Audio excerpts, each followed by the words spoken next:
Los primeros pasos. Guía práctica para nuevos cristianos. Por Joel Perdomo. Importante. Este libro es una ofrenda a Dios y los derechos de autor han sido cedidos a la Iglesia de Cristo en la tierra. Por tanto, puede ser compartido gratuitamente por cualquier medio posible. Puede ser impreso, sin fines de lucro. Puede ser traducido a cualquier idioma, sin alterar su contenido original. Es un regalo del hermano Joel Perdomo a la amada Iglesia de Cristo en la tierra. Dando por gracia, lo que por gracia ha recibido. Estos libros tomaron casi 20 años escribirlos. Compártalos con otros cristianos, sería todo lo que pido a cambio. Dios te bendiga. Joel Perdomo. Capítulo 1, la primera lección. Inciso A, la lección de la humildad. Al pensar brevemente en un título para este tema, de inmediato vino a mi mente las palabras, primeros pasos, pero luego pensé que este título podía ser incómodo para ciertos cristianos recién convertidos. Quizás, a las personas profesionales o expertos en sus propios oficios, les sería algo humillante echar mano a un libro que dice, los primeros pasos. Existe la posibilidad de que alguien sienta que aquellos pasos incipientes para aprender son cosa del pasado en su vida. Pero, allí estaría el primer aprendizaje para un nuevo cristiano, el valor de la humildad de corazón. Jesús dijo, llevad mi yugo sobre vosotros, y aprended de mí, que soy manso y humilde de corazón, y hallaréis descanso para vuestras almas. Mateo capítulo 11, verso 29. Si hay algo que hace grande al cristiano en el cielo, es que se humille a sí mismo en la tierra. La Biblia dice, pero no será así entre vosotros, sino que el que quiera hacerse grande entre vosotros será vuestro servidor, y el que de vosotros quiera ser el primero, será siervo de todos. Marcos capítulo 10, versos 43 y 44. La Biblia dice que, el que se humilla será exaltado, y el que se exalta será humillado. La Biblia dice, porque el que se enaltece será humillado, y el que se humilla será enaltecido. Mateo capítulo 23, verso 12. Es mejor humillarnos a nosotros mismos, y no ser humillados y avergonzados ante Dios, en el día del juicio, vea primera de Juan capítulo 2, verso 28. La Biblia dice, humillaos, pues, bajo la poderosa mano de Dios, para que Él os exalte cuando fuere tiempo. Primera de Pedro capítulo 5, verso 6. La humillación genuina y voluntaria de los hijos de Dios, tendrá gran recompensa en la eternidad. En cambio, el orgullo y altivez propia tendrá su castigo. Inciso B, hay que poner la mirada solo en Cristo. Una de las cosas más difíciles, al principio de la vida cristiana, es entender que, aunque debemos someternos a las autoridades espirituales, que son los pastores o líderes, y que debemos amar y respetar a todo ministro y hermanos en la fe, nuestra mirada debe estar puesta solo en Cristo, porque Él fue quien murió en la cruz y dio su vida por nosotros. Si aprendemos e internalizamos esta gran verdad bíblica en nuestro corazón, habremos ganado un gran tesoro que nos puede ayudar y ser de mucha fortaleza en tiempos cuando los seres humanos nos defraudan. No importa si otros cristianos, ya sean nuevos o viejos, no hacen las cosas bien ante Dios. El nuevo cristiano debe hacer las cosas bien, sin ver lo que hacen los demás, porque cada cual dará cuentas ante Dios. No hay que esperar que otros hagan las cosas bien, para hacerlas o dejarlas de hacer bien. Ese es un error del nuevo cristiano, al poner su mirada en otros cristianos, y sobre todo en los malos ejemplos. La mirada del cristiano, solo debe estar puesta en Jesús. Él es el único perfecto y quien dio su vida para nuestra salvación. Nadie más. La Biblia dice, puestos los ojos en Jesús, el autor y consumador de la fe, el cual por el gozo puesto delante de él sufrió la cruz, menospreciando el oprobio, y se sentó a la diestra del trono de Dios. Hebreos capítulo 12, verso 2. Los hombres son solo administradores de los bienes eternos, pero son vasos frágiles en las manos de Dios. No son perfectos. La Biblia dice, así, pues, téngannos los hombres por servidores de Cristo y administradores de los misterios de Dios. Primera de Corintios capítulo 4, verso 1. Aunque se le debe respeto y obediencia a los ministros a causa de la autoridad con la cual han sido investidos de parte de Dios, no se debe olvidar que son humanos, igualmente que los demás. No se les debe exigir que ya sean perfectos, porque ellos también están en el camino de la perfección. El apóstol Pablo, hablando de sí mismo como ministro del Evangelio, dijo, pero tenemos este tesoro en vasos de barro, para que la excelencia del poder sea de Dios, y no de nosotros. Segunda de Corintios capítulo 4, verso 7. Capítulo 2. Los primeros pasos. Número 1. Mandatos bíblicos para el cristiano. Inciso A. El mandato divino de congregarse. Una vez que has dado el primer paso, de recibir a Jesús como Salvador, es necesario que te congregues en el templo, o la iglesia. La Biblia dice, no dejando de congregarnos, como algunos tienen por costumbre, sino exhortándonos, y tanto más, cuanto veis que aquel día se acerca. Hebreos capítulo 10, verso 25. En la iglesia aprenderás más acerca de Dios, y allí te instruirán en los caminos de Dios. La Biblia dice que, el cristiano debe estar sujeto a un pastor. La Biblia dice, obedeced a vuestros pastores, y sujetaos a ellos, porque ellos velan por vuestras almas, como quienes han de dar cuenta, para que lo hagan con alegría, y no quejándose, porque esto no os es provechoso. Hebreos capítulo 13, verso 17.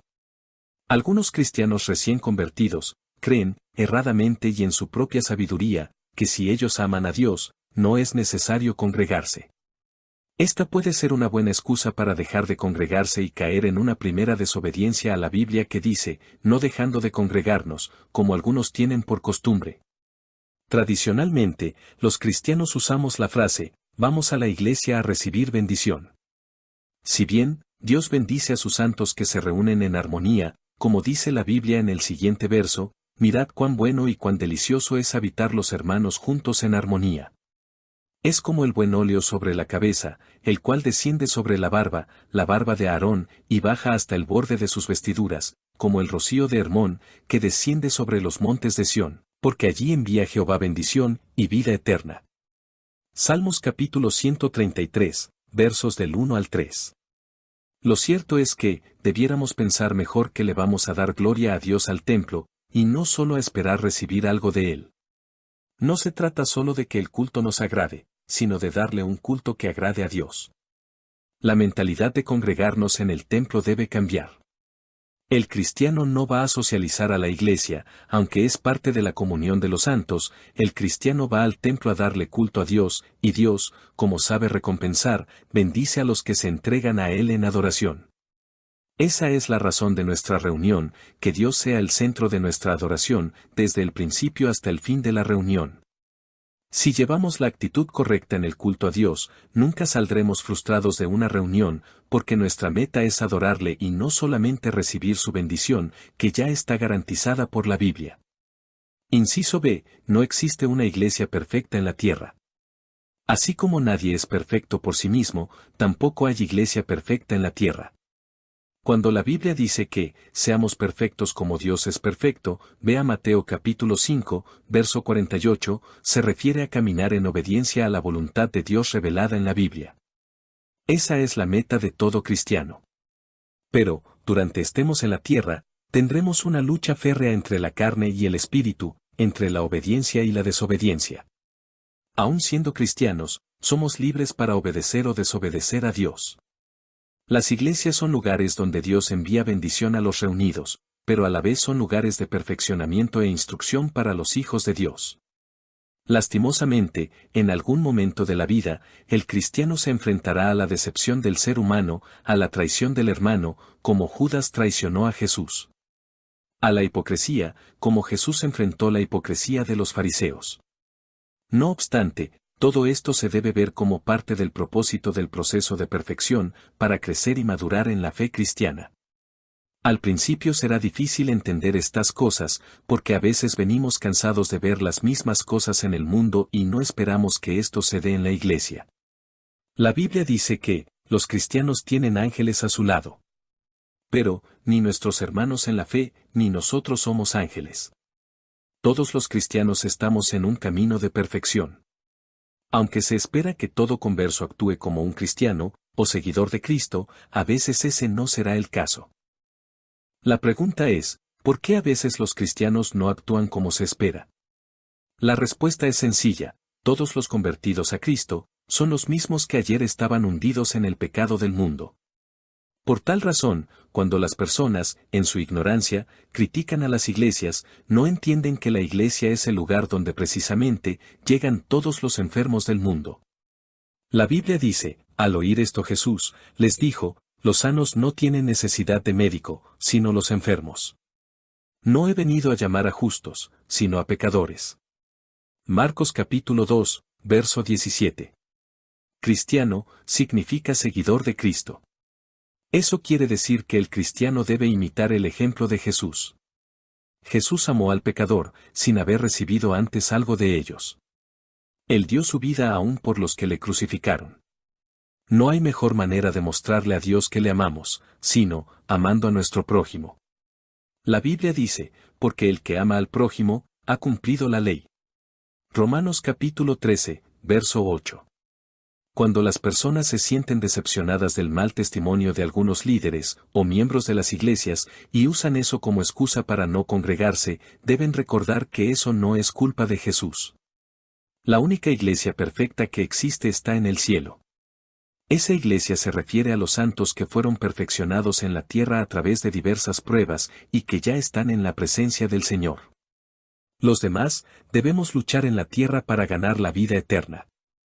En ese perfeccionamiento de los unos con los otros, cristianos, se perfecciona nuestro amor a Dios. Nuestro amor a Dios va a ser probado en la tierra, y no podemos dejar a Dios por culpa de algún ser humano. Eso jamás se justificará ante Dios, por muy buenas razones que tengamos para justificarnos. Las pruebas que Dios permite en el camino de nuestro peregrinaje por esta tierra, son con el propósito de perfeccionar nuestra fe, con el fin de poner nuestra mirada solo en Dios. En nadie más. Él es el único que nunca falla. Lo demás, se resuelve con el amor de Dios. Los pastores o ministros que han sido legítimamente llamados por Dios, tienen el deber de predicar la palabra de Dios, tal como está escrita. Eso no cambia de un pastor a otro, porque la palabra de Dios no cambia. Pero, el carácter o las fortalezas de un ministro o una iglesia, sí difieren. Implica que, hay pastores y consecuentemente sus iglesias que son muy amorosos, pero, a veces no son tan fuertes en la enseñanza de la palabra de Dios. No quiere decir que no prediquen la sana doctrina, solo que tal vez no son tan profundos en el conocimiento bíblico. Por otro lado, puede haber un pastor y su congregación que son llenos de conocimiento, pero quizá no sean tan amorosos como la otra congregación. También, puede haber una iglesia que sea muy fuerte en el ministerio de alabanza y adoración, pero no sea tan profunda en los dones espirituales, etc. Esto lo decimos para edificación, y espero que no se malentienda.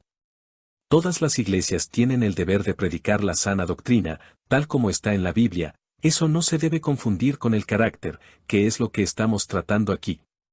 A lo que nos referimos, es a las características de cada iglesia, a fin de que el nuevo cristiano no vaya a creer que encontrará una iglesia que tenga todo lo que desea.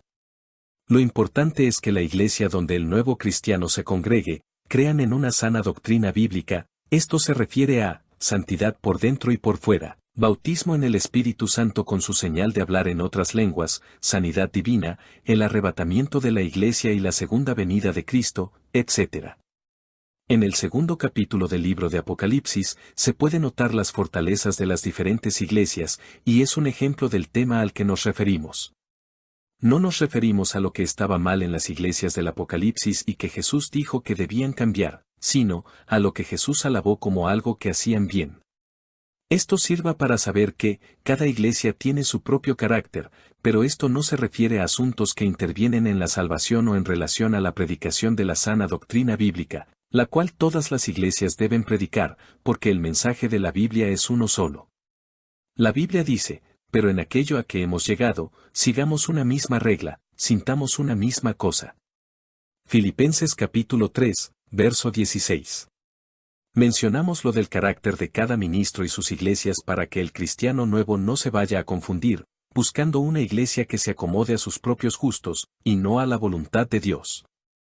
El predicador con un llamado genuino de parte de Dios, no predica para agradar a la gente, sino a Dios. Así que, es incorrecto decir no me gustó el mensaje, cuando se predica la verdadera palabra de Dios, tal como está escrita. Debemos decir, amén, a la palabra de Dios, aunque a nuestra carne no le guste. Tampoco nos referimos a que es aceptable el mal carácter de un ministro o una iglesia. No. Cuando nos referimos a que cada ministro o iglesia tiene su propio carácter, hacemos alusión a aquellas virtudes naturales de cada persona. Nadie es igual a otro, cada cual es diferente. Pero, esto no debe ser una excusa para justificar el mal carácter, porque Dios les ordena a los ministros a controlar sus emociones. La Biblia dice, porque es necesario que el obispo sea irreprensible, como administrador de Dios, no soberbio, no iracundo, no dado al vino, no pendenciero, no codicioso de ganancias deshonestas, sino hospedador, amante de lo bueno, sobrio, justo, santo, dueño de sí mismo, retenedor de la palabra fiel tal como ha sido enseñada, para que también pueda exhortar con sana enseñanza y convencer a los que contradicen. Tito capítulo 1, versos del 7 al 9. Al decir que cada iglesia tiene su propio carácter, tampoco quiere decir que las iglesias pueden predicar cualquier cosa diferente a la Biblia. No. Antes bien, la Biblia dice que, la iglesia de Jesucristo está en un camino de perfección y debe ser presentada sin mancha ante Dios. La Biblia dice, a fin de presentársela a sí mismo, una iglesia gloriosa, que no tuviese mancha ni arruga ni cosa semejante, sino que fuese santa, y sin mancha. Efesios capítulo 5, verso 27. Inciso C, el mandato de orar. El siguiente paso en tu vida cristiana es que debes aprender a orar. Orar es hablar con Dios, así como hablas con un buen amigo. La Biblia dice que la oración te librará de la tentación. La Biblia dice, velad y orad, para que no entréis en tentación, el espíritu a la verdad está dispuesto, pero la carne es débil. Mateo capítulo 26, verso 41. Al principio, quizás no tengas muchas palabras para orar, pero mientras aprendes, puedes hacer la oración que nos enseñó Jesús. La oración es la siguiente: Padre nuestro que estás en los cielos, santificado sea tu nombre. Venga tu reino. Hágase tu voluntad, como en el cielo, así también en la tierra. El pan nuestro de cada día, dánoslo hoy. Y perdónanos nuestras deudas, como también nosotros perdonamos a nuestros deudores. Y no nos metas en tentación, mas líbranos del mal, porque tuyo es el reino, y el poder, y la gloria, por todos los siglos. Amén. Mateo capítulo 6, versos del 9 al 13. Esta oración no se debe hacer como una repetición monótona, debes meditar en cada frase que dices. Lo importante es que le hables a Dios en oración como un amigo, pero con respeto. Siempre que pidas a Dios hazlo en el nombre de Jesús, pues Él es quien nos hace perfectos ante Dios. De ser posible, ora al levantarte y al acostarte, y durante el día, cuando puedas. A medida que avances en la vida cristiana, el mismo Espíritu Santo te guiará a orar conforme a la voluntad de Dios. Recuerda que esta es solo una introducción a tu fe, pero si tienes dudas puedes preguntar de preferencia a tu pastor, o si no, a los líderes de tu iglesia. Inciso D, el mandato de leer la Biblia. La Biblia es como el alimento diario del cuerpo, que si no comes puedes morir. Asimismo, la Biblia dice que no solo de comida viviremos, nuestro espíritu necesita alimentarse de la palabra de Dios. La Biblia dice, Jesús, respondiéndole, dijo, escrito está, no solo de pan vivirá el hombre, sino de toda palabra de Dios. Lucas capítulo 4, verso 4. La Biblia contiene promesas de Dios para sus hijos. Si desconoces la Biblia, es como si alguien te hubiese dejado una gran herencia, pero pases grandes necesidades, simplemente porque desconoces que existe dicha herencia. Jesús dijo, escudriñad las Escrituras, porque a vosotros os parece que en ellas tenéis la vida eterna, y ellas son las que dan testimonio de mí. Juan capítulo 5, verso 39. Al principio de la vida cristiana, puede ser difícil entender la Biblia o crear un hábito de lectura. Eso es muy normal. El conocimiento de la Biblia se va aumentando poco a poco. A medida que la estudiamos con paciencia y dedicación, el Espíritu Santo nos auxiliará en la tarea de entenderla. No se debe olvidar también que la Iglesia tiene maestros de la palabra de Dios de los cuales podemos aprender.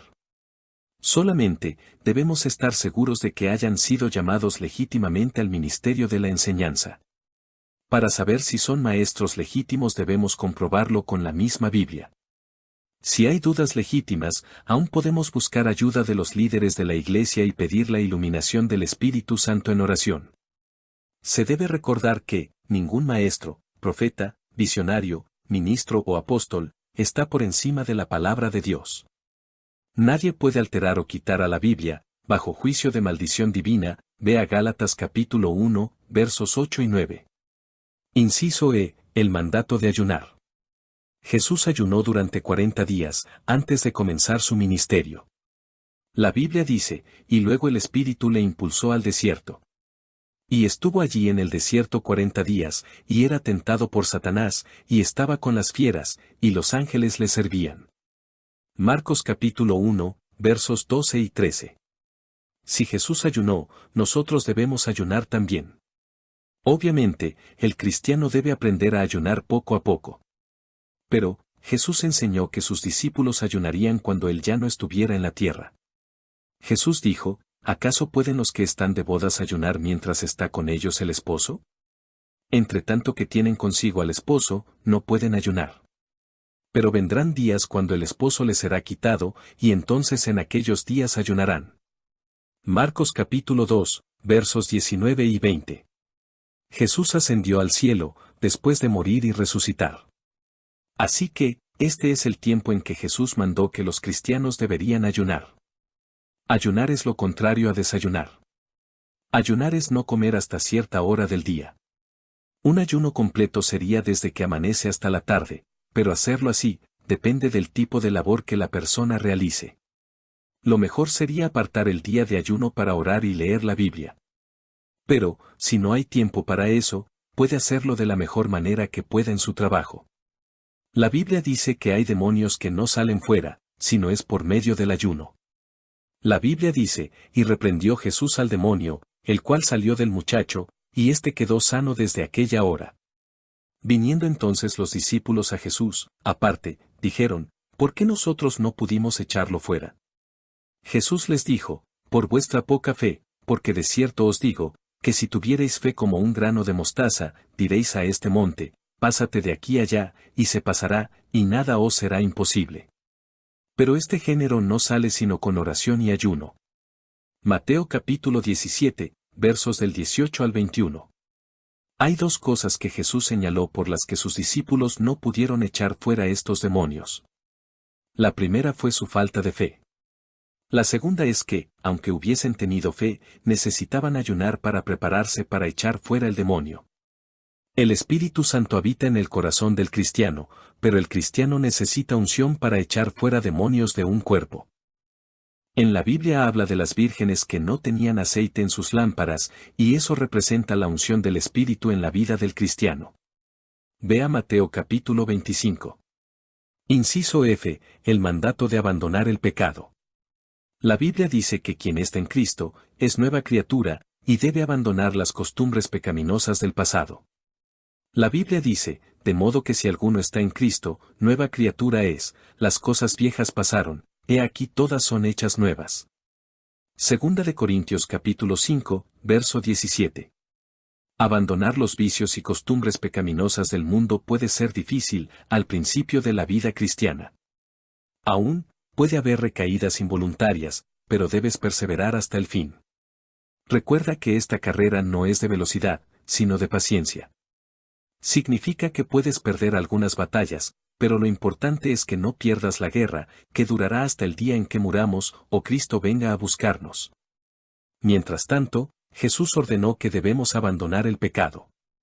La Biblia dice, por lo cual, levantad las manos caídas y las rodillas paralizadas, y haced sendas derechas para vuestros pies, para que lo cojo no se salga del camino, sino que sea sanado. Hebreos capítulo 12, versos 12 y 13. Jesús advertía a los que liberaba del pecado que no pecaran más. La Biblia dice, enderezándose Jesús, y no viendo a nadie sino a la mujer, le dijo, mujer, ¿dónde están los que te acusaban? ¿Ninguno te condenó? Ella dijo, ninguno, Señor. Entonces Jesús le dijo, ni yo te condeno, vete, y no peques más. Juan capítulo 8, versos 10 y 11. La Biblia también dice, después le halló Jesús en el templo, y le dijo, mira, has sido sanado, no peques más, para que no te venga alguna cosa peor. Juan capítulo 5, verso 14. Inciso G, el mandato de bautizarse. Jesús ordenó el bautismo en aguas para los cristianos. La Biblia dice, y les dijo, id por todo el mundo y predicad el evangelio a toda criatura. El que creyere y fuere bautizado, será salvo, mas el que no creyere, será condenado. Marcos capítulo 16, versos 15 y 16. La Biblia muestra que cuando Jesús se bautizó, como ejemplo, lo hizo cerca de los 30 años. La Biblia dice, Jesús mismo al comenzar su ministerio era como de 30 años, hijo, según se creía, de José, hijo de Elí. Lucas capítulo 3, verso 23. El bautismo no es para los niños, porque ellos cuando nacen no tienen conciencia de pecado. El bautismo en aguas es para los que tienen conciencia de su pecado. Por tanto, el bautismo en aguas es un mandato de Jesús para los adultos. Debes procurar bautizarte de acuerdo al programa que tenga la iglesia donde te congregues. Porque no nos ha dado Dios espíritu de cobardía, sino de poder, de amor y de dominio propio. Segunda de Timoteo capítulo 1, verso 7. La perfección del carácter cristiano es una labor conjunta entre Dios y el cristiano. Primero, el cristiano rinde su voluntad ante Dios cuando se convierte a Cristo. Luego, Dios guía al cristiano por medio de su voluntad revelada en la Biblia para que aprenda a agradarle. Después, sobre la base de la Biblia y nunca fuera de ella, el Espíritu Santo guía al cristiano a la perfección de su carácter de manera individual. Este proceso de perfección del cristiano se da en el caminar diario de la vida cristiana. La perfección del carácter cristiano no se refiere a que el cristiano nunca fallará ante Dios. Si eso sucede, el cristiano debe pedir perdón y apartarse del pecado. La Biblia dice, hijitos míos, estas cosas os escribo para que no pequéis, y si alguno hubiere pecado, abogado tenemos para con el Padre, a Jesucristo el justo. Primera de Juan capítulo 2, verso 1. La perfección, desde la perspectiva bíblica, es caminar de acuerdo a la voluntad de Dios revelada en la Biblia. Eso es algo que Dios demanda y lo podemos cumplir. La Biblia dice, sed, pues, vosotros perfectos, como vuestro Padre que está en los cielos es perfecto. Mateo capítulo 5, verso 48. La madurez del carácter cristiano se cultiva diariamente. Todas las cosas que le suceden a diario al cristiano, ya sea en su relación con las demás personas o aquellas permitidas por Dios para su crecimiento espiritual, tienen el propósito de perfeccionar nuestro carácter. La Biblia dice, y sabemos que a los que aman a Dios, todas las cosas les ayudan a bien, esto es, a los que conforme a su propósito son llamados. Romanos capítulo 8, verso 28. Es preciso mantener en mente que la perfección de nuestro carácter es más importante que los mismos privilegios o ministerios de los que podamos gozar como cristianos en la iglesia. Uno de los grandes errores que se comete en la perfección del carácter cristiano, es esperar que otros hagan las cosas correctas para nosotros hacerlas. En el proceso de perfección de nuestro carácter cristiano debemos enfocarnos en nosotros mismos, aunque otros no quieran hacer las cosas bien, o no sean el mejor ejemplo. No importa cuánto tiempo tengan de ser cristianos. Si nos enfocamos en los demás, podemos decepcionarnos o perder nuestro rumbo a la perfección.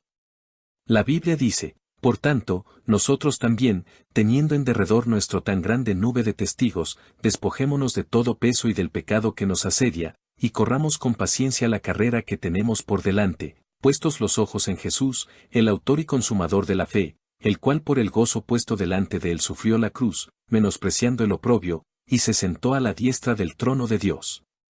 Considerad a aquel que sufrió tal contradicción de pecadores contra sí mismo, para que vuestro ánimo no se canse hasta desmayar.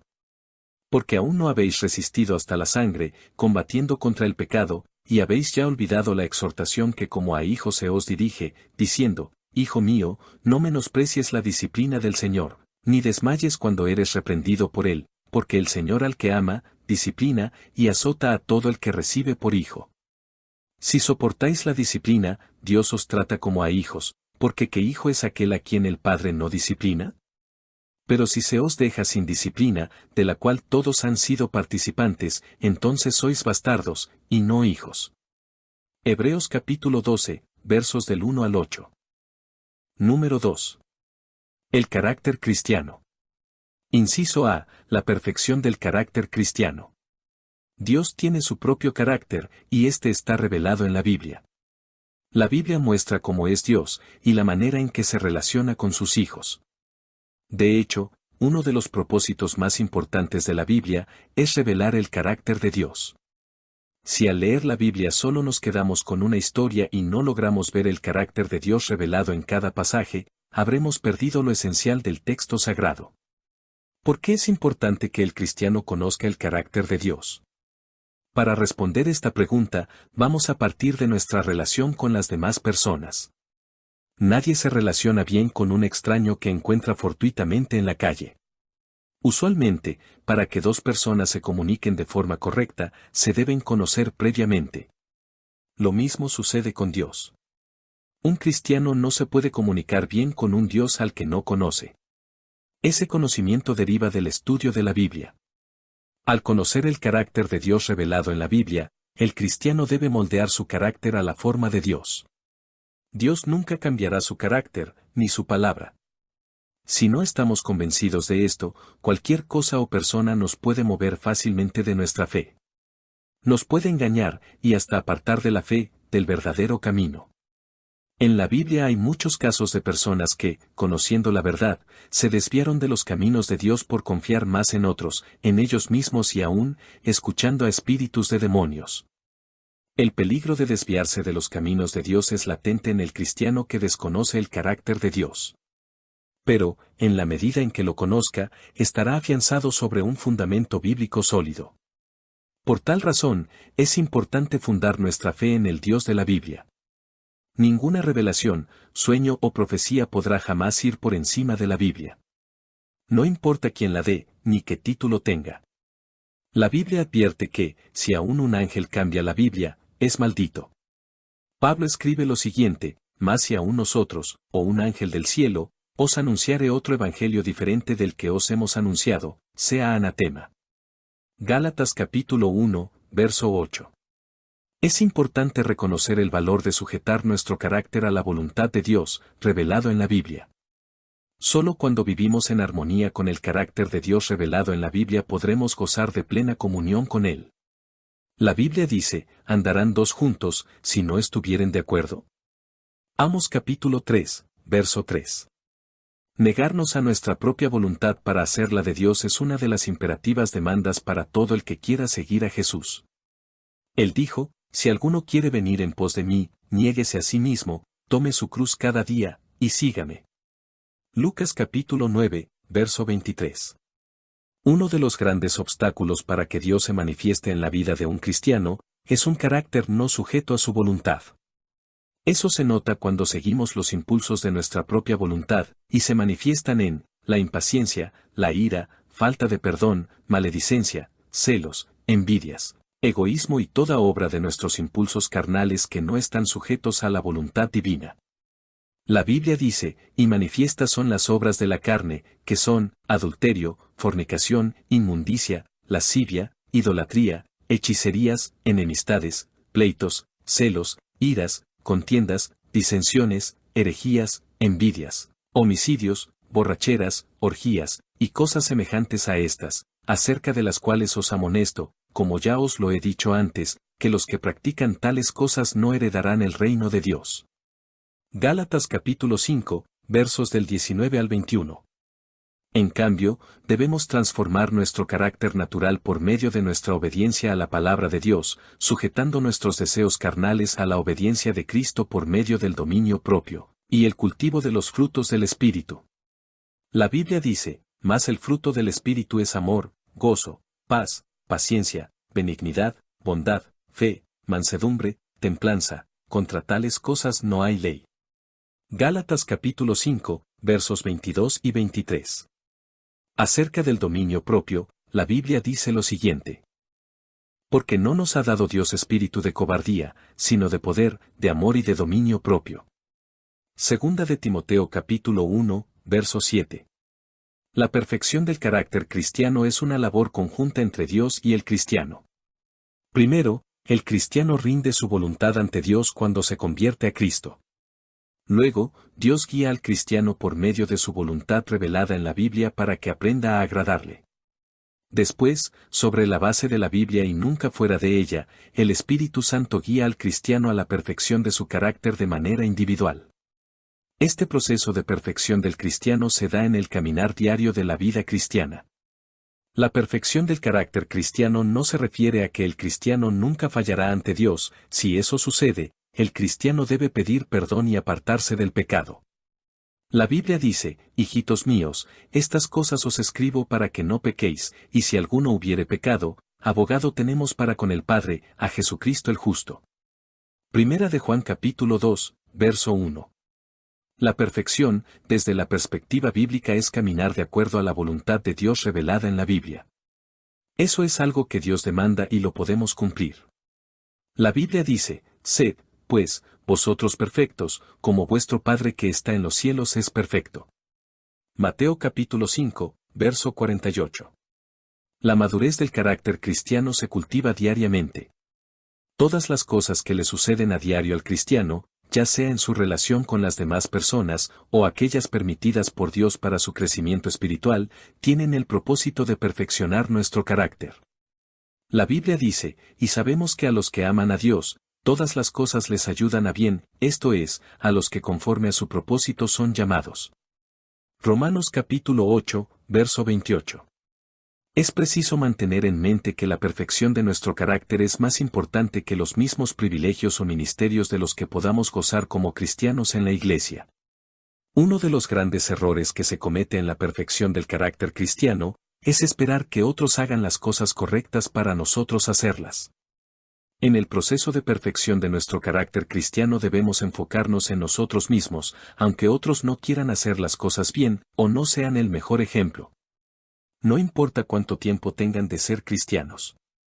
Si nos enfocamos en los demás, podemos decepcionarnos o perder nuestro rumbo a la perfección.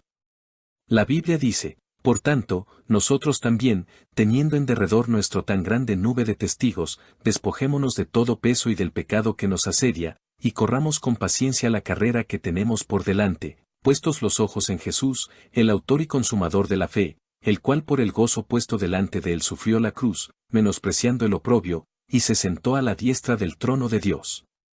Considerad a aquel que sufrió tal contradicción de pecadores contra sí mismo, para que vuestro ánimo no se canse hasta desmayar. Porque aún no habéis resistido hasta la sangre, combatiendo contra el pecado, y habéis ya olvidado la exhortación que como a hijos se os dirige, diciendo, Hijo mío, no menosprecies la disciplina del Señor, ni desmayes cuando eres reprendido por él, porque el Señor al que ama, disciplina, y azota a todo el que recibe por hijo.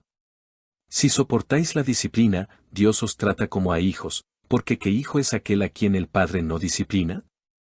Pero si se os deja sin disciplina, de la cual todos han sido participantes, entonces sois bastardos, y no hijos. Hebreos capítulo 12, versos del 1 al 8. Capítulo 3. El nuevo nacimiento. Número 1. Has nacido de nuevo. Inciso A. El nuevo nacimiento. Lo primero que un cristiano debe reconocer, cuando acepta a Jesús como su Salvador personal, es que ha nacido de nuevo. La Biblia dice, de modo que si alguno está en Cristo, nueva criatura es, las cosas viejas pasaron, he aquí todas son hechas nuevas. Segunda de Corintios capítulo 5, verso 17. Cuando Adán fue creado por Dios, al principio, no conocía la muerte, esta fue una consecuencia de la desobediencia de la primera pareja. La Biblia dice, y mandó Jehová Dios al hombre, diciendo, de todo árbol del huerto podrás comer, mas del árbol de la ciencia del bien y del mal no comerás, porque el día que de él comieres, ciertamente morirás. Génesis capítulo 2, versos 16 y 17. La muerte del ser humano fue espiritual, porque Adán y Eva continuaron viviendo físicamente, pero el pecado también causa la posterior e inevitable muerte física del ser humano, vea, Hebreos capítulo 9, verso 27. Al nacer de nuevo, Cristo nos brinda vida espiritual, y aunque la muerte física es inevitable, el cristiano se libra de la condenación eterna del alma o la segunda muerte, vea, Apocalipsis capítulo 2, verso 11, capítulo 20, verso 6, capítulo 20, verso 14, y capítulo 21, verso 8, pues el alma es eterna. Inciso B, ¿cómo se explica el nuevo nacimiento? No eres el primero que se hace esta pregunta. Cuando Jesús le explicó el nuevo nacimiento a un maestro de la ley judía, no lo pudo comprender. La Biblia dice, no te maravilles de que te dije, os es necesario nacer de nuevo. El viento sopla de donde quiere, y oye su sonido, mas ni sabes de dónde viene, ni a dónde va, así es todo aquel que es nacido del Espíritu. Juan capítulo 3, versos 7 y 8. Lo maravilloso es que todo aquel que ha experimentado nacer de nuevo en Cristo, puede entender por experiencia propia y por medio de la Biblia, cuál es el significado de nacer de nuevo. El nuevo nacimiento es una obra que involucra la Trinidad, el Padre, el Hijo y el Espíritu Santo. Dios es uno solo, pero se ha manifestado en tres personas. La Biblia dice, porque tres son los que dan testimonio en el cielo, el Padre, el Verbo y el Espíritu Santo, y estos tres son uno. Primera de Juan capítulo 5, verso 7. Cuando recibimos a Jesús como nuestro Salvador, pedimos perdón por nuestros pecados, y su sangre derramada en la cruz nos limpia de todo pecado. La Biblia dice, y la sangre de Jesucristo su Hijo nos limpia de todo pecado. Primera de Juan capítulo 1, verso 7. El Padre nos recibe como hijos. La Biblia dice, mas a todos los que le recibieron, a los que creen en su nombre, les dio potestad de ser hechos hijos de Dios, los cuales no son engendrados de sangre, ni de voluntad de carne, ni de voluntad de varón, sino de Dios. Juan capítulo 1, versos 12 y 13. Se debe entender que todos los seres humanos son creación de Dios, pero solo los que nacen de nuevo, por medio del Espíritu, son hijos de Dios y pueden gozar de sus derechos que son las promesas divinas dadas en la Biblia. El Espíritu Santo guía al cristiano en la tierra. La Biblia dice, pero cuando venga el Espíritu de verdad, Él os guiará a toda la verdad, porque no hablará por su propia cuenta, sino que hablará todo lo que oyere, y os hará saber las cosas que habrán de venir. Juan capítulo 16, verso 13. El Espíritu Santo guía al cristiano en la tierra, pero se debe advertir que a lo primero que el Espíritu Santo guiará al cristiano, es a la misma Biblia, ya que Él la inspiró. La Biblia dice, toda la Escritura es inspirada por Dios, y útil para enseñar, para redarguir, para corregir, para instruir en justicia, a fin de que el hombre de Dios sea perfecto, enteramente preparado para toda buena obra. Segunda de Timoteo capítulo 3, versos 16 y 17. Existe el peligro de creer que el Espíritu Santo nos pueda guiar, sin conocer la Biblia. Ese es uno de los peores errores en que caen los cristianos nuevos y que ha conducido a muchos a la falsedad y a la condenación. Ellos creen que, por ser llenos del Espíritu Santo, no necesitan instrucción de nadie, pero, ese verso y otros parecidos no se deben tomar de esa manera. Es tan sencillo de entender como el Espíritu Santo siempre nos guiará a la Biblia, que la primera vez que escuchamos el mensaje de salvación, sin saberlo, nos predicaron de la Biblia. Sin conocer la Biblia, el cristiano estará como en un barco a la deriva, perdido en su propia fe. Capítulo 4. La restauración del nuevo creyente. Inciso A. La restauración de la mente. La persona que se convierte a Cristo de una vida pecaminosa tendrá una lucha campal en su mente contra malos pensamientos y los vicios del pasado. No solo por la costumbre, además, Satanás se aprovechará para acusar al cristiano con sentimientos de culpabilidad a causa de dichos pensamientos. Esa es una lucha normal, porque la mente está acostumbrada a pensar en todo lo malo y en especial en las cosas que se practicaron en el pasado. Esta lucha contra los malos pensamientos será casi automática, pero con el paso del tiempo el cristiano aprenderá a tener dominio propio en su mente. El cristiano debe reemplazar los pensamientos malos por buenos pensamientos, en especial sustituyéndolos con el aprendizaje de la palabra de Dios. En el siguiente verso, la Biblia dice que la mente carnal no se sujeta a Cristo, porque el ocuparse de la carne es muerte, pero el ocuparse del Espíritu es vida y paz. Por cuanto los designios de la carne son enemistad contra Dios, porque no se sujetan a la ley de Dios, ni tampoco pueden, y los que viven según la carne no pueden agradar a Dios. Romanos capítulo 8, versos del 6 al 8. La mente carnal o natural no se puede sujetar a Dios, porque no tiene la ayuda del Espíritu Santo, pero el cristiano tiene la mente de Cristo. La Biblia dice, porque ¿quién conoció la mente del Señor? ¿Quién le instruirá? Mas nosotros tenemos la mente de Cristo. Primera de Corintios capítulo 2, verso 16. Acerca del dominio propio sobre nuestros pensamientos la Biblia dice, porque las armas de nuestra milicia no son carnales, sino poderosas en Dios para la destrucción de fortalezas, derribando argumentos y toda altivez que se levanta contra el conocimiento de Dios, y llevando cautivo todo pensamiento a la obediencia a Cristo. Segunda de Corintios capítulo 10, versos 4 y 5. El cristiano debe ejercitar su mente para pensar en cosas buenas. Se debe hacer el ejercicio de reemplazar las cosas del pasado por pensamientos buenos. La Biblia dice, por lo demás, hermanos, todo lo que es verdadero, todo lo honesto, todo lo justo, todo lo puro, todo lo amable, todo lo que es de buen nombre, si hay virtud alguna, si algo digno de alabanza, en esto pensad. Filipenses capítulo 4, verso 8. Acerca del dominio propio, Martín Lutero dijo que no podemos evitar que los pájaros vuelen sobre nuestra cabeza, pero, sí podemos evitar que hagan nido en ella. Acerca de la renovación de nuestra mente, la Biblia dice, no os conforméis a este siglo, sino transformaos por medio de la renovación de vuestro entendimiento, para que comprobéis cuál sea la buena voluntad de Dios, agradable y perfecta. Romanos capítulo 12, verso 2. Al principio, y por la costumbre de dejar que la mente piense en las cosas pecaminosas, es posible que al cristiano aún le sea difícil aprender acerca de la Biblia, música u otros intereses espirituales, pero, con el tiempo, es seguro que se desintoxicará del pasado, y podrá lograr las metas que anhela y que están en la voluntad de Dios. Inciso B. La restauración del espíritu. El cristiano nuevo viene de un mundo contaminado con el pecado en todas sus estructuras. Los efectos del pecado y sus tentáculos han alcanzado cada ápice de esta tierra. Por tanto, a veces nos tomará tiempo en abrir los ojos al mundo espiritual y notar lo extenso de los efectos del pecado.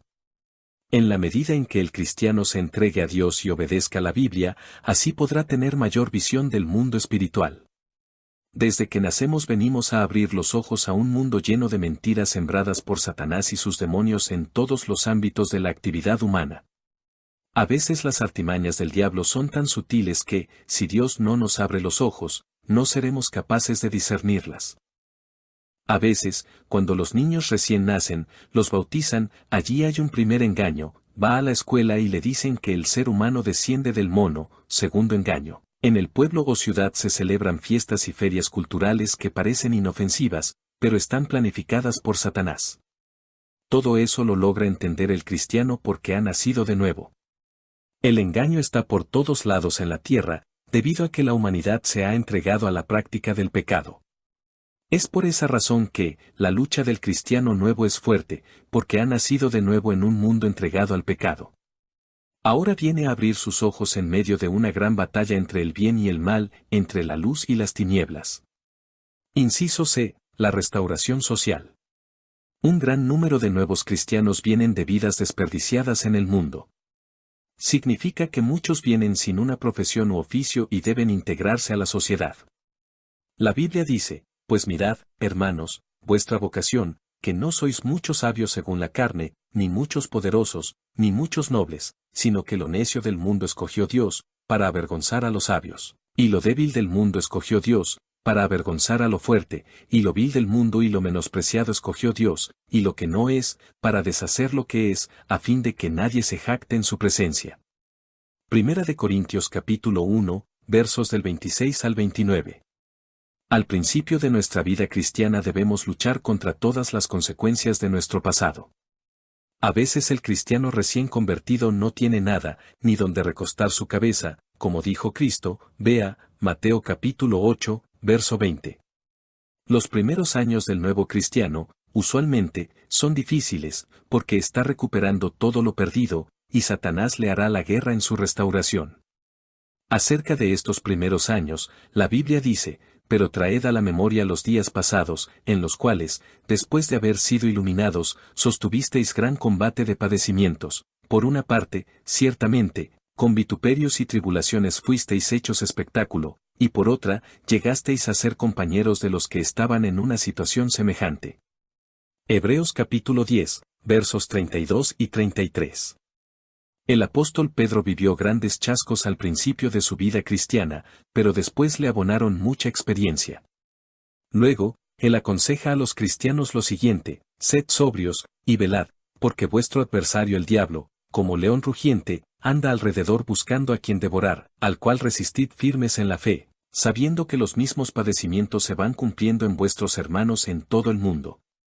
Mas el Dios de toda gracia, que nos llamó a su gloria eterna en Jesucristo, después que hayáis padecido un poco de tiempo, él mismo os perfeccione, afirme, fortalezca y establezca. A él sea la gloria y el imperio por los siglos de los siglos. Amén. Primera de Pedro capítulo 5, versos del 8 al 11. El apóstol Pedro advierte que es necesario padecer un poco al principio de la vida cristiana, para luego ser fortalecidos. Es posible que ese poco tiempo al que se refiere Pedro, nos parezca una eternidad. Pero, al final Dios no fallará en bendecirnos abundantemente. Acerca de los buenos pensamientos de Dios con relación a sus amados hijos, la Biblia dice: porque yo sé los pensamientos que tengo acerca de vosotros, dice Jehová, pensamientos de paz, y no de mal, para daros el fin que esperáis. Jeremías capítulo 29, verso 11. Aunque no entendamos todas las cosas que nos sucedan al principio de nuestra vida cristiana, debemos tener la confianza de que al final, Dios tornará todo para el bien de sus hijos. La Biblia dice: y sabemos que a los que aman a Dios, todas las cosas les ayudan a bien, esto es, a los que conforme a su propósito son llamados. Romanos capítulo 8, verso 28. En los siguientes versos, la Biblia dice que Dios sabe recompensar a los que son fieles y esperan en sus promesas. Bienaventurado el varón que soporta la tentación, porque cuando haya resistido la prueba, recibirá la corona de vida que Dios ha prometido a los que le aman. Santiago capítulo 1, verso 12. Y, he aquí, tenemos por bienaventurados a los que sufren. Habéis oído de la paciencia de Job, y habéis visto el fin del Señor, que el Señor es muy misericordioso y compasivo. Santiago capítulo 5, verso 11. Inciso D. La restauración del corazón. Al referirnos a la restauración del corazón, no hacemos alusión al corazón físico, sino a la parte emocional. Cuando una persona se convierte a Cristo se enfrentará con grandes luchas a nivel de su corazón o sentimientos. Eso se debe a que el ser humano sin Cristo actúa dándole rienda suelta a sus sentimientos. Una vez que se convierte a Jesús, se da cuenta de todo el daño que se ha hecho a sí mismo y a los demás.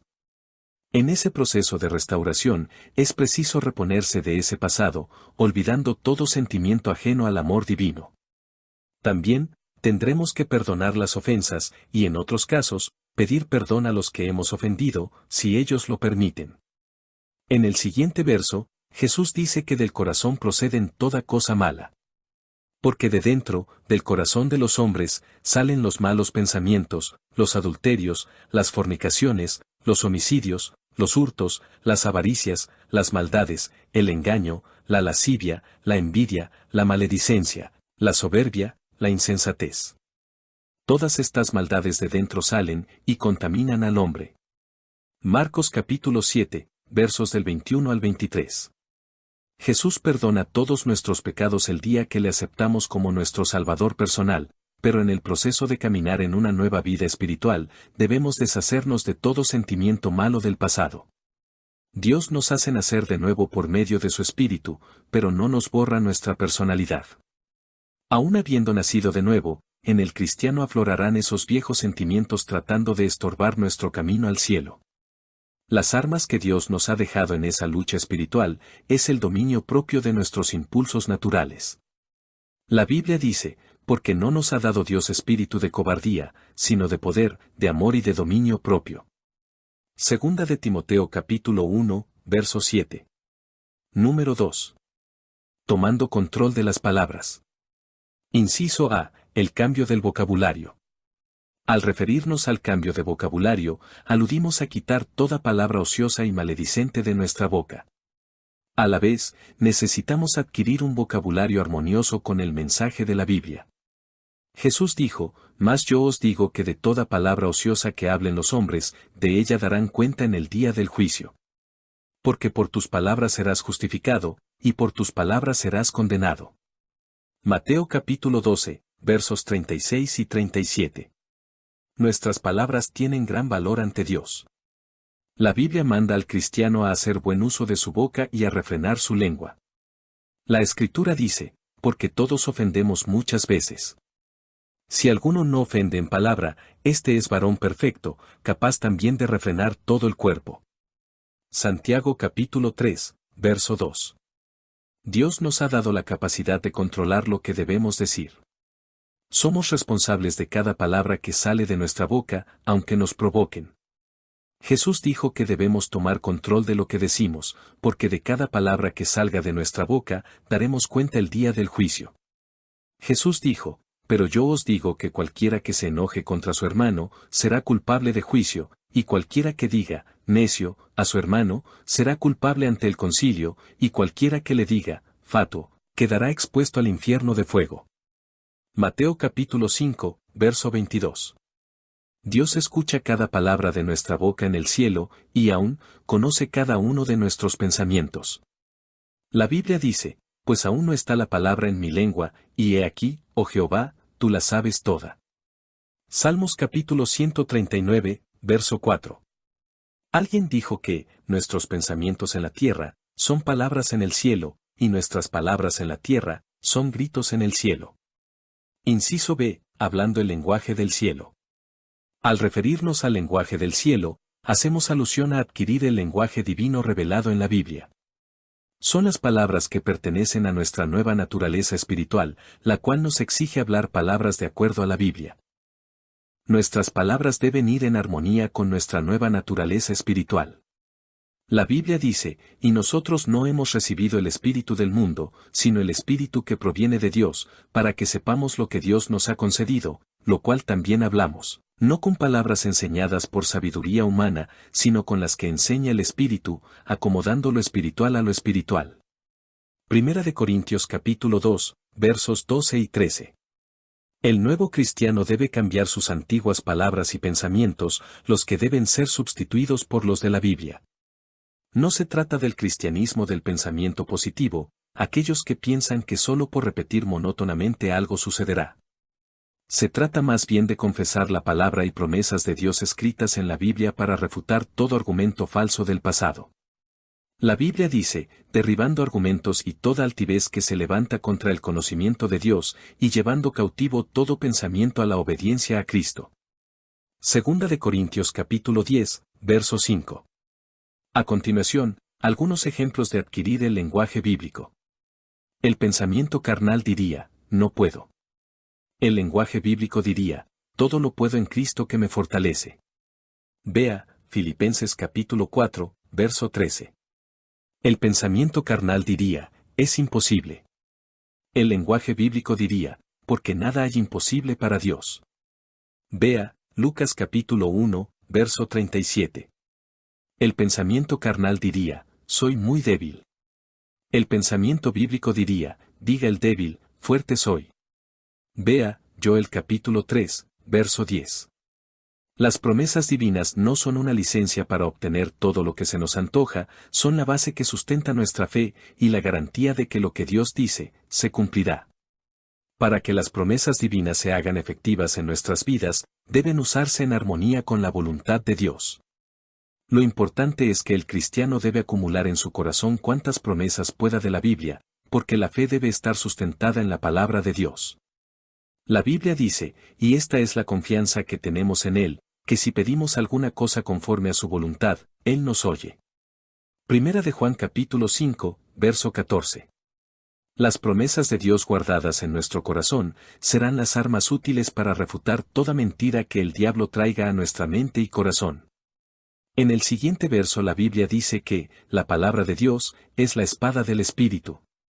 Y tomad el yelmo de la salvación, y la espada del Espíritu, que es la palabra de Dios. Efesios capítulo 6, verso 17. Inciso B, todo obra para bien de los que aman a Dios.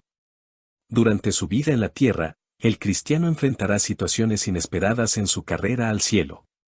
Estos eventos pueden ser en el ámbito espiritual, refiriéndose a las luchas con Satanás, en el ámbito físico, o sea, en la salud, en el ámbito económico, en el ámbito emocional, etc. Son eventos inesperados para los cuales el cristiano no estará completamente preparado. Esta lucha se debe a las consecuencias del pecado que gobierna en el mundo.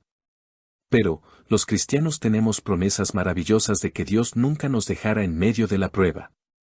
La Biblia dice, no te desampararé, ni te dejaré, de manera que podemos decir confiadamente, el Señor es mi ayudador, no temeré lo que me pueda hacer el hombre.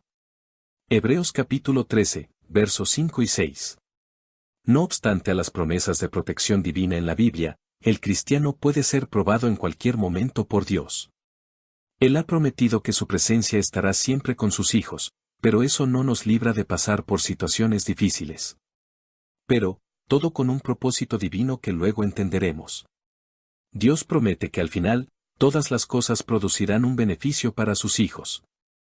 La Biblia dice, y sabemos que a los que aman a Dios, todas las cosas les ayudan a bien, esto es, a los que conforme a su propósito son llamados. Romanos capítulo 8, verso 28. En el momento de la prueba, todo es oscuro y difícil de comprender para el cristiano.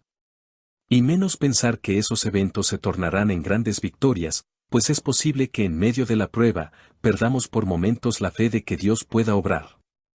Al señalar que el cristiano puede ser probado en su fe como muestra la Biblia, vea 2 de Timoteo capítulo 3, versos del 10 al 12, se debe afirmar que Satanás no puede tocar al cristiano, sin la autorización de Dios.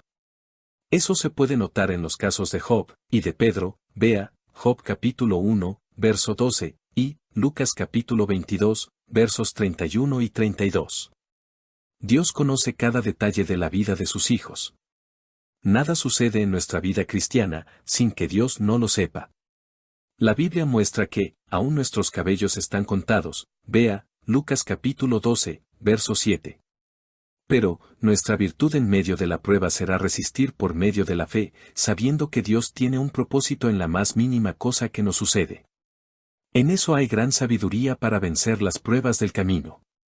Jesús dijo, estas cosas os he hablado para que en mí tengáis paz. En el mundo tendréis aflicción, pero confiad, yo he vencido al mundo. Juan capítulo 16, verso 33. Capítulo 5. Para cosechar, hay que sembrar primero. Número 1. Siembra y cosecha. Inciso A. Fe y paciencia. El cristiano viene a ser heredero de las promesas fieles de Dios para sus amados hijos, pero debe aprender a esperar con paciencia la respuesta de Dios. La Biblia dice, pacientemente esperé a Jehová, y se inclinó a mí, y oyó mi clamor. Salmos capítulo 40, verso 1. La Biblia dice que Abraham le creyó a Dios aun cuando no había esperanza alguna. La Biblia dice, él creyó en esperanza contra esperanza, para llegar a ser padre de muchas gentes, conforme a lo que se le había dicho, así será tu descendencia. Y no se debilitó en la fe al considerar su cuerpo, que estaba ya como muerto, siendo de casi 100 años, o la esterilidad de la matriz de Sara. Tampoco dudó, por incredulidad, de la promesa de Dios, sino que se fortaleció en fe, dando gloria a Dios, plenamente convencido de que era también poderoso para hacer todo lo que había prometido, por lo cual también su fe le fue contada por justicia. Romanos capítulo 4, versos del 18 al 22. Al decir que Abraham creyó en esperanza contra esperanza, se refiere a que Abraham había tenido la fe de que Dios le daría un hijo a pesar de su edad avanzada y la vejez de su mujer. Cuando Dios le dio su hijo a Abraham, Dios se lo pidió para probar su fe, y Abraham no se lo negó, porque Dios solo estaba probando su fe. Esto nos enseña que, aunque tengamos mucha fe para alcanzar las promesas divinas, es necesario revestirnos de paciencia para obtenerlas.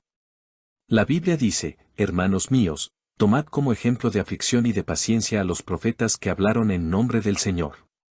He aquí, tenemos por bienaventurados a los que sufren. Habéis oído de la paciencia de Job, y habéis visto el fin del Señor, que el Señor es muy misericordioso y compasivo. Santiago capítulo 5, versos 10 y 11. La vida de los hijos de Dios en la Biblia nos muestra una y otra vez, que ellos lograron grandes promesas, pero fue necesario que fuesen probados en su fe a través de tribulaciones que debieron enfrentar. Se debe ser perseverante en la fe para obtener las promesas divinas. Dios nunca fallará en cumplir sus promesas, pero será necesario mantener la fe y ser pacientes, aunque todo parezca contrario a nuestra fe. Los cristianos no vivimos por vista, sino por fe. La Biblia dice, porque por fe andamos, no por vista. Segunda de Corintios capítulo 5, verso 7. Nuestra fe nos permite visualizar las cosas, antes que se realicen. La Biblia dice, es, pues, la fe la certeza de lo que se espera, la convicción de lo que no se ve. Porque por ella alcanzaron buen testimonio los antiguos. Por la fe entendemos haber sido constituido el universo por la palabra de Dios, de modo que lo que se ve fue hecho de lo que no se veía. Hebreos capítulo 11, versos del 1 al 3. El cristiano no puede esperar ver para creer. La ley de la fe divina dice que Dios llama las cosas que no son como si ya fuesen. La Biblia dice, como está escrito, te he puesto por padre de muchas gentes delante de Dios, a quien creyó, el cual da vida a los muertos, y llama las cosas que no son, como si fuesen. Romanos capítulo 4, verso 17. Dios hizo lo visible de lo invisible. La Biblia dice, porque en él fueron creadas todas las cosas, las que hay en los cielos y las que hay en la tierra, visibles e invisibles, sean tronos, sean dominios, sean principados, sean potestades. Todo fue creado por medio de él y para él. Colosenses capítulo 1, verso 16. Si lo visible fue creado de lo invisible, significa que lo invisible de Dios es primero, y es más real que lo visible. En el siguiente verso la Biblia dice que lo visible, o creado, es el mayor testimonio de lo invisible. Porque las cosas invisibles de Él, su eterno poder y deidad, se hacen claramente visibles desde la creación del mundo, siendo entendidas por medio de las cosas hechas, de modo que no tienen excusa. Romanos capítulo 1, verso 20. Lo visible no pudiera existir, si no hubiese algo que lo creó, o sea, lo invisible. No puede existir creación, sin creador. Inciso B, todo obra para bien de los que aman a Dios. Durante su vida en la tierra, el cristiano enfrentará situaciones inesperadas en su carrera al cielo. Estos eventos pueden ser en el ámbito espiritual, refiriéndose a las luchas con Satanás, en el ámbito físico, o sea, en la salud, en el ámbito económico, en el ámbito emocional, etc. Son eventos inesperados para los cuales el cristiano no estará completamente preparado. Esta lucha se debe a las consecuencias del pecado que gobierna en el mundo. Pero, los cristianos tenemos promesas maravillosas de que Dios nunca nos dejará en medio de la prueba. La Biblia dice, no te desampararé, ni te dejaré, de manera que podemos decir confiadamente, el Señor es mi ayudador, no temeré lo que me pueda hacer el hombre. Hebreos capítulo 13, versos 5 y 6. No obstante a las promesas de protección divina en la Biblia, el cristiano puede ser probado en cualquier momento por Dios. Él ha prometido que su presencia estará siempre con sus hijos, pero eso no nos libra de pasar por situaciones difíciles. Pero, todo con un propósito divino que luego entenderemos.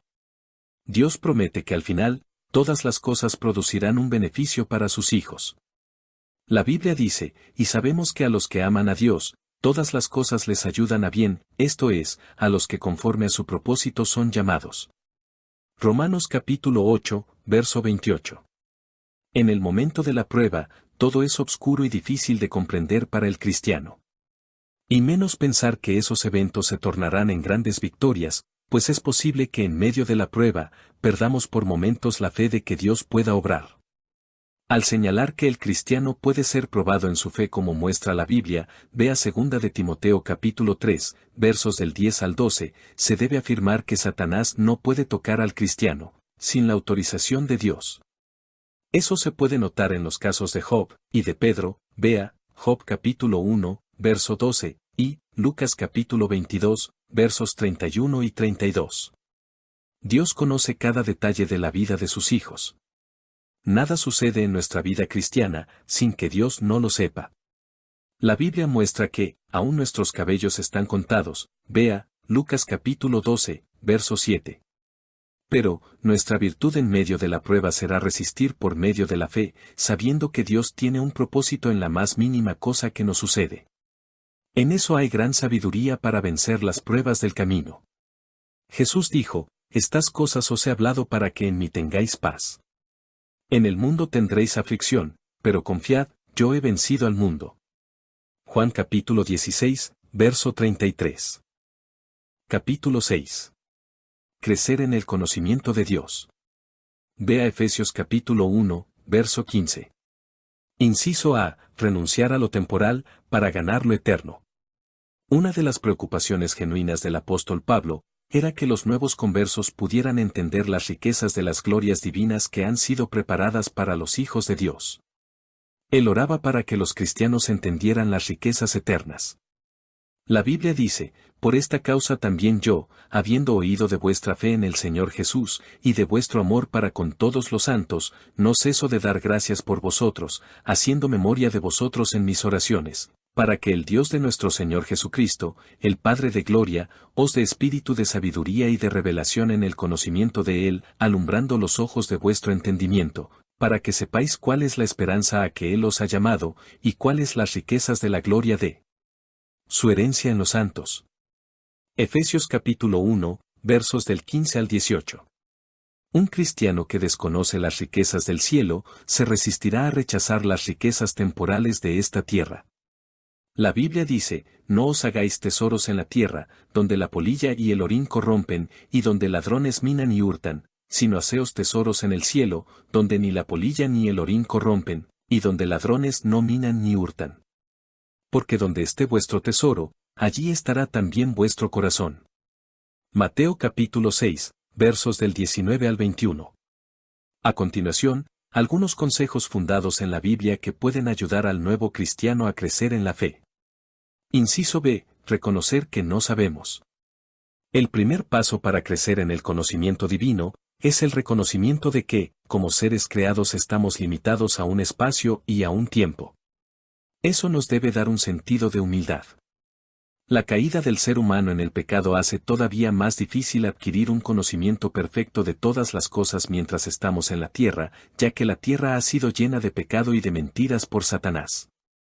La mayoría de las personas que se convierten a Cristo no tienen un conocimiento bíblico, y menos del mundo espiritual. En el siguiente verso la Biblia dice que, en la tierra conoceremos solo en parte las cosas celestiales.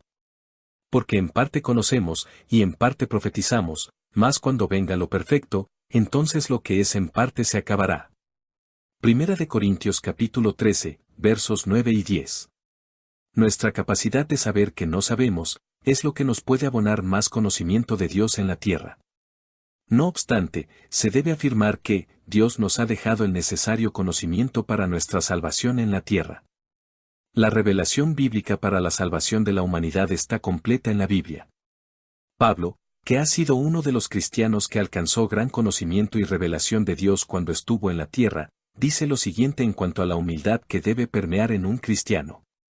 Y si alguno se imagina que sabe algo, aún no sabe nada como debe saberlo. Pero si alguno ama a Dios, es conocido por él. Romanos capítulo 8, versos 2 y 3.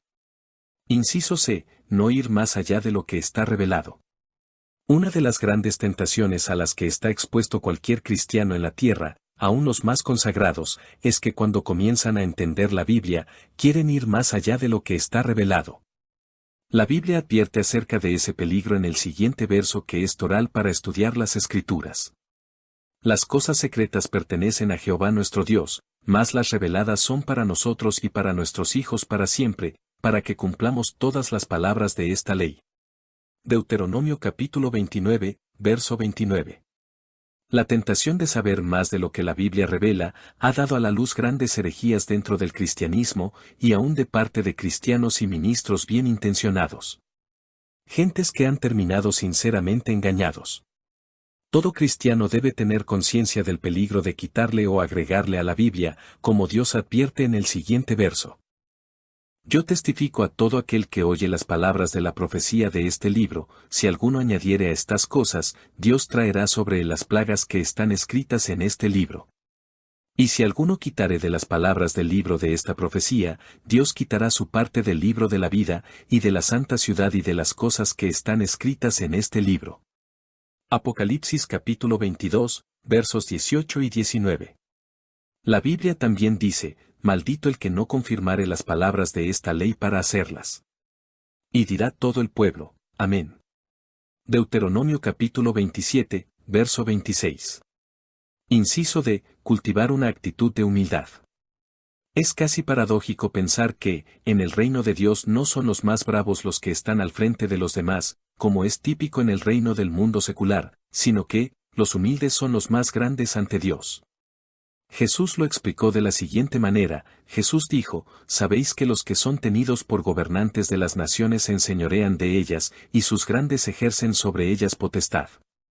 Pero no será así entre vosotros, sino que el que quiera hacerse grande entre vosotros será vuestro servidor, y el que de vosotros quiera ser el primero, será siervo de todos. Marcos capítulo 10, versos del 42 al 44. Lo más importante en el reino de Dios, no son los dones, ministerios o fama que tenga un cristiano, sino, el hecho de que sea conocido ante Dios. Los cristianos anhelan servir a Dios, a veces con una intención genuina, pero, usualmente se engañan a sí mismos pensando que el servicio a Dios son solo privilegios y posiciones en la iglesia. Ese es un error. El servicio a Dios se trata de hacer todo lo que Dios nos permite en su obra, ya sea dentro o fuera de la iglesia. Todo para su gloria. No esperando que los demás nos vean o reconozcan. A veces, los grandes privilegios no están dentro, sino fuera de la reunión de la iglesia, como evangelizar, visitar enfermos, ayudar al prójimo, etc. Inciso E. La disposición de ser discípulos perennes. Uno de los mandatos más importantes de Jesús para la iglesia es el de hacer discípulos. Durante mucho tiempo, la iglesia de Cristo en la tierra ha fallado en la comisión de hacer discípulos para Cristo. Son pocas las iglesias que tienen una estructura formal de discipular a los nuevos convertidos. Considero que no formar discípulos para Jesús desde que comienzan, ha sido una de las grandes falencias de la iglesia en la tierra. Esto contribuye a la mala formación de los cristianos, y a la diversidad de pensamiento que existe aún dentro de los miembros de una misma iglesia. Eso se debe a que nadie está seguro de lo que cree, porque no han tenido formación bíblica. La orden imperante de Jesús, inmediatamente después de resucitar, fue la de hacer discípulos, enseñándoles todo lo que él mandó. Jesús dijo, por tanto, id, y haced discípulos a todas las naciones, bautizándolos en el nombre del Padre, y del Hijo, y del Espíritu Santo, enseñándoles que guarden todas las cosas que os he mandado. Y he aquí yo estoy con vosotros todos los días, hasta el fin del mundo.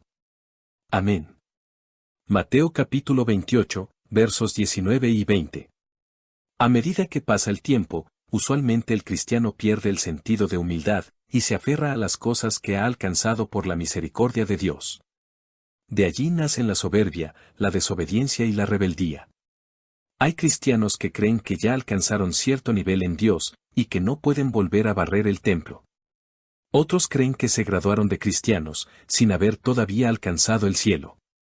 Lo cierto es que hasta el último día de nuestro peregrinaje sobre la tierra, somos solo discípulos del Señor, y debemos estar dispuestos a aprender y a ser servidores, más que protagonistas, no importando el cargo, posición o título que poseamos en la tierra.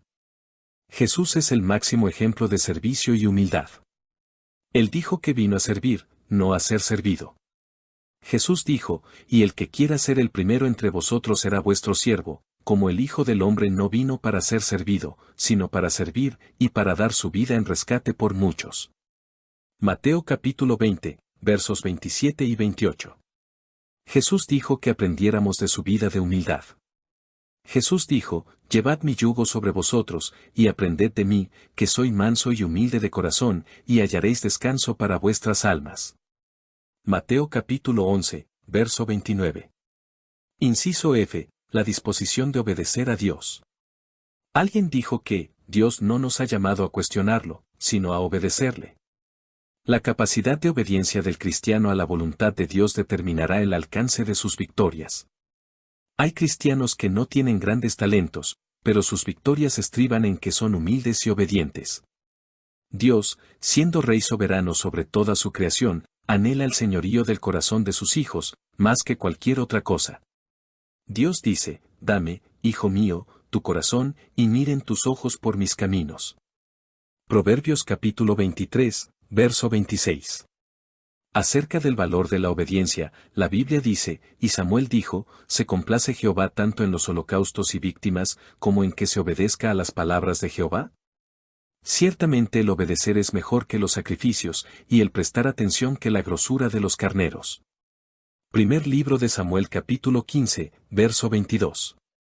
El pasaje anterior no significa que los sacrificios que el cristiano hace por amor y en obediencia a Dios no sean importantes. Lo que señala es que, cualquier esfuerzo que hagamos por la obra del reino de Dios, debemos hacerlo en obediencia para que cuente. Capítulo 7. Obediencia y desobediencia. Inciso A. El reto de obedecer a Dios. El gran reto del nuevo cristiano es obedecer la palabra de Dios, y esa es una decisión personal. Dios no le quita el libre albedrío, o la capacidad de decidir por sí mismo al cristiano. Dios espera que sus hijos sean obedientes, pero no les puede obligar a obedecer. Todas las criaturas de Dios se someten a Él, voluntariamente. El libre albedrío, o la capacidad de decidir por sí mismo que Dios les dio a sus criaturas, es un atributo y una bendición maravillosa concedida al ser humano por el puro afecto y el amor divino. Pero, se torna en contra nuestra cuando decidimos mal. Una de las grandes batallas que deberá lidiar el nuevo cristiano durante todo su peregrinaje por la tierra será contra su propia voluntad. Dios no puede obligar al cristiano a que le obedezca, cada cual decide obedecer o desobedecer. Mientras el cristiano está en la tierra, luchará contra el mundo, Satanás y la carne. En el siguiente verso la Biblia dice que, el cristiano vence al mundo por medio de la fe. Porque todo lo que es nacido de Dios vence al mundo, y esta es la victoria que ha vencido al mundo, nuestra fe. Primera de Juan capítulo 5, verso 4. A Satanás, Cristo lo venció en la cruz.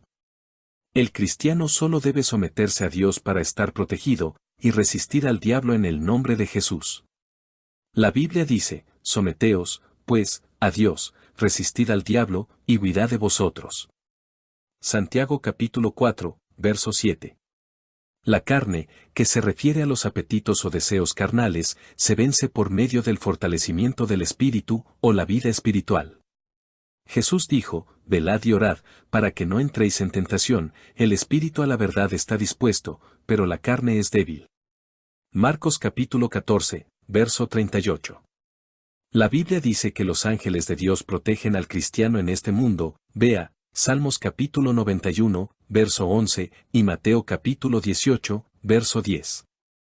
No obstante, si un cristiano decide apartarse de Dios, los ángeles no lo pueden detener por la fuerza. Dios no obliga a sus hijos a obedecerle. Es nuestro deber obedecer, pero, aún así, es voluntario. Inciso B. El proceso de formación del nuevo cristiano. El proceso de formación del cristiano se da al principio de la conversión y esto puede tomar años.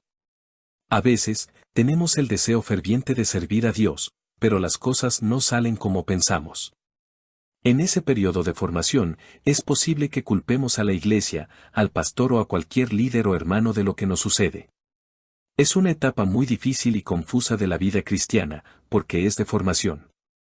Pero, lo que más dificulta las cosas, es el hecho de no poder entender por qué nos suceden las cosas. Todo estriba en que al principio no tenemos un conocimiento tan claro de los caminos de Dios, ni la experiencia, que solo se obtiene con el paso del tiempo. Hay etapas de la vida cristiana, donde Dios nos tendrá en una iglesia o ministerio con el fin de formar nuestra vida, no solo para servirle. Es posible que allí Dios solo nos forme para una labor que tengamos que desarrollar en el futuro. En otras ocasiones, creeremos erradamente que ya estamos preparados para servir a Dios, pero la puerta tardará en abrirse. La razón suele ser que solo Dios conoce el corazón, vea Jeremías capítulo 17, verso 9. Aunque digamos que ya estamos preparados, eso solo Dios lo sabe. El corazón humano alberga cosas que solo Dios conoce y salen a la luz solo con el paso del tiempo. Es en ese tiempo que llegamos a la conclusión de que Dios tenía razón. Pero, en el momento del proceso de formación no lo entendemos. Por esa razón, al principio de nuestra vida cristiana, podemos apresurarnos o desesperarnos y tomar decisiones erradas con consecuencias fatales. Algunas de estas malas decisiones llevan a las personas a la rebelión y hasta a la condenación eterna. Por tal razón, es importante no actuar apresuradamente, sino esperar pacientemente en Dios hasta que llegue su tiempo para que Él cumpla su plan en nuestras vidas. No importa el tiempo que hayamos de esperar. La desesperación ha hecho que muchos cristianos, aún bien intencionados y con llamados legítimos, hayan fracasado y perdido sus ministerios. Inciso C. La perseverancia. El comienzo de la vida cristiana es uno de conflictos indescriptibles. A veces se tornará hasta incomprensible a nuestra mente natural. Esta batalla se describe en la Biblia de la siguiente manera: la Biblia dice, pero traed a la memoria los días pasados, en los cuales, después de haber sido iluminados, sostuvisteis gran combate de padecimientos. Por una parte, ciertamente, con vituperios y tribulaciones fuisteis hechos espectáculo, y por otra, llegasteis a ser compañeros de los que estaban en una situación semejante. Porque de los presos también os compadecisteis, y el despojo de vuestros bienes sufristeis con gozo, sabiendo que tenéis en vosotros una mejor y perdurable herencia en los cielos. No perdáis, pues, vuestra confianza, que tiene grande galardón, porque os es necesaria la paciencia, para que habiendo hecho la voluntad de Dios, obtengáis la promesa. Porque aún un poquito, y el que ha de venir vendrá, y no tardará.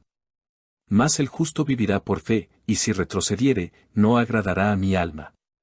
Pero nosotros no somos de los que retroceden para perdición, sino de los que tienen fe para preservación del alma.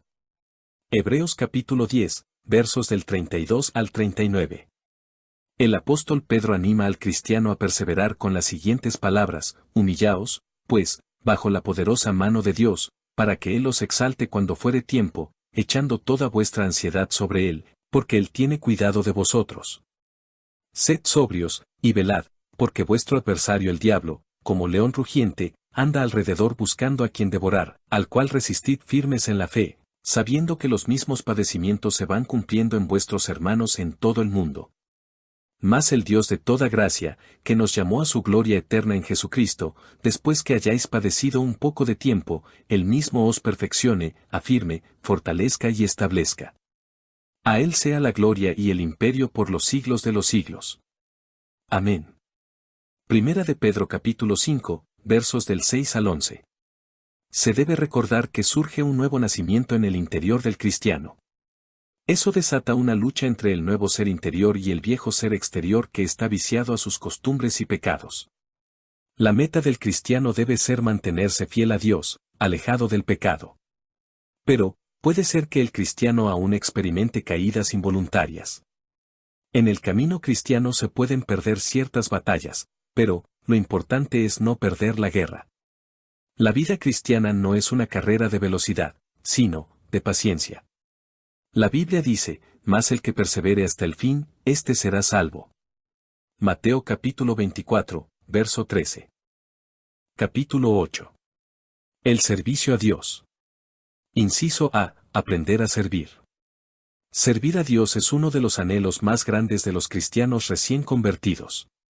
Servir es el ministerio más grande de la Iglesia. El cristiano puede anhelar servir en los ministerios de la predicación del Evangelio, en el servicio al prójimo o en la obra de Dios en general. Lo más importante para canalizar el deseo de servir en la obra de Dios en el recién convertido y que pueda permanecer en el corazón, es aprender a servir. Aprender a servir bien es más importante que simplemente servir. Servir por amor y con un corazón puro, no debe ser solo un gran anhelo del cristiano, se debe aprender a servir en obediencia a Dios. Si hacemos algún servicio voluntario en el reino de Dios, y no aprendemos a hacerlo en obediencia, puede ser algo imprudente que desagrade a Dios, en vez de agradarle. Esa lección es difícil de aprender. Usualmente, el cristiano recién convertido quiere hacer muchas cosas para Dios, pero no sabe que primero debe aprender a hacerlas en la voluntad de Dios. Esto se aprende a través del conocimiento bíblico y del consejo sabio de líderes espirituales maduros. Significa que no debemos inferir que solo porque tengamos un buen deseo de hacer algo para Dios, sea sinónimo de que es de su agrado. Debemos asegurarnos primero de hacer todo correctamente, y aún deberíamos detenernos, si no está bien. Cualquier servicio a Dios, aun bien intencionado, si no se hace en obediencia, puede incurrir en una imprudencia, y hasta en una ofensa para Dios. El caso de Usa. En la Biblia se encuentra el caso de un hombre judío llamado Usa. Sin duda, este hombre quería servir, pero no había aprendido a hacerlo. En una ocasión que el arca de Dios era conducida sobre unos bueyes, él trató de ayudar a que no se cayera y extendió su mano para ayudar. Él creyó que estaba haciendo lo correcto, pero no sabía que ningún judío común del pueblo estaba autorizado a tocar el arca, excepto los levitas que eran los sacerdotes judíos encargados de ese ministerio. Por tal razón, Usa murió al tratar de ayudar para que el arca no se cayera. La Biblia dice, cuando llegaron a la era de Nacón, Usa extendió su mano al arca de Dios, y la sostuvo, porque los bueyes tropezaban. Y el furor de Jehová se encendió contra Usa, y lo hirió allí Dios por aquella temeridad, y cayó allí muerto junto al arca de Dios. Segundo libro de Samuel capítulo 6, versos 6 y 7. Existen otros ejemplos bíblicos como este, que quizás serán difíciles de entender para el nuevo cristiano, y aún para aquellos que llevan mucho tiempo en el Evangelio. A veces nos cuesta entender cómo nuestros buenos deseos de servir, aunque estén bien intencionados, pueden convertirse en algo desagradable a Dios. La razón es que no hemos aprendido que la obediencia es más importante que los sacrificios ante Dios. El caso del rey Saúl. Otro caso similar en la Biblia es el del rey Saúl. Dios le había dado orden a Saúl de que no tomara nada de la ciudad de Amalec, la cual Dios había determinado erradicarla a causa de sus pecados. Pero Saúl desobedeció y permitió que el pueblo tomara animales para sacrificarlos a Dios. La Biblia dice, mas el pueblo tomó del botín ovejas y vacas, las primicias del anatema, para ofrecer sacrificios a Jehová tu Dios en Gilgal. Y Samuel dijo, ¿se complace Jehová tanto en los holocaustos y víctimas, como en que se obedezca a las palabras de Jehová? Ciertamente el obedecer es mejor que los sacrificios, y el prestar atención que la grosura de los carneros. Porque como pecado de adivinación es la rebelión, y como ídolos e idolatría la obstinación.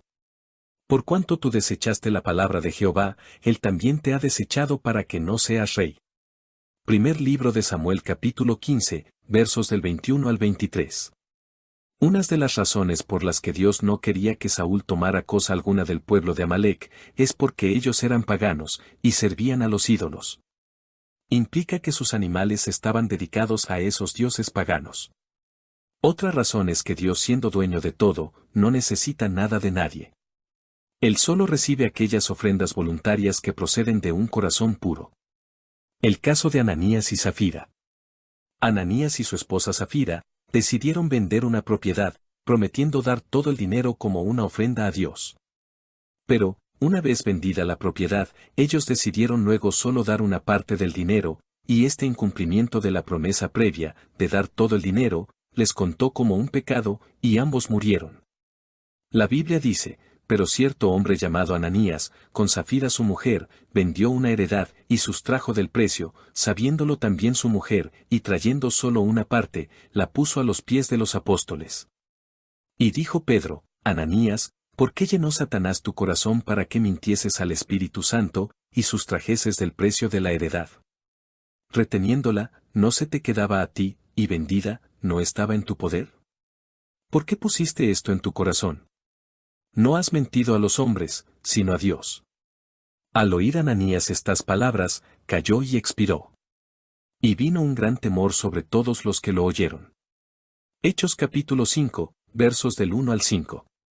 Este es un caso muy triste de dos cristianos, deseaban dar una ofrenda voluntaria a Dios y se les tornó en un caso de muerte, por no saber cómo agradar a Dios.